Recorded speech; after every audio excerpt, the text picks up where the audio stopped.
تھا لوگوں کسی سے الجھو نہ الجھو لیکن غریب سے نہیں الجھنا. کہا وہ کس لیے؟ کہا طاقتور سے الجھو گے تو وہ طاقت سے بدلہ لے گا، اور اگر غریب سے الجھو گے اس کی آہ نہ خدا کے عرش سے ٹکرائے گی. اللہ اکبر. جب خدا بدلہ لے گا نا بچانے والا نصیب نہیں ہوگا، بچانے والا نصیب نہیں ہوگا.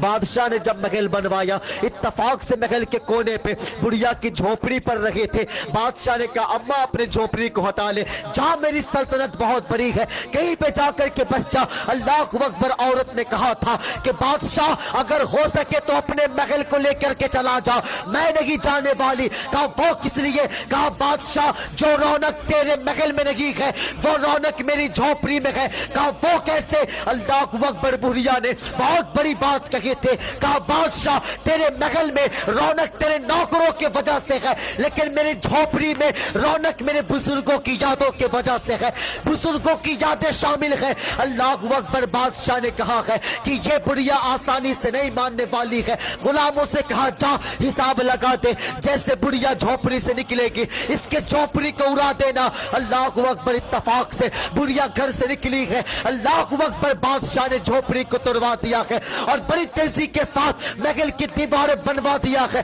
شام کو جب بڑھیا گھر کو لوٹا ہے دیکھا میری حویلی نہیں ہے، میرا گھر نہیں ہے. ہائے میری قسمت، میرا گھر کہاں گیا ہے؟ کسی نے کہا ہے اماں وہ تو بادشاہ نے توڑوا دیا ہے. اللہ اکبر. اتنا سنا ہے ایک آہ نکلی ہے، آسمان کی طرف دیکھتی ہے اور کہتی ہے اے میرے پروردگار میں تو اپنے گھر سے غائب تھی لیکن تو کہاں تھا؟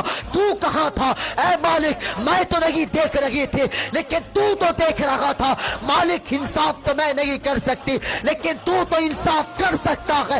زمانے نے دیکھا تھا کہ جو محل زمین کے اوپر تھا اب وہ زمین کے نیچے چلا گیا. اس لیے حضرت علی نے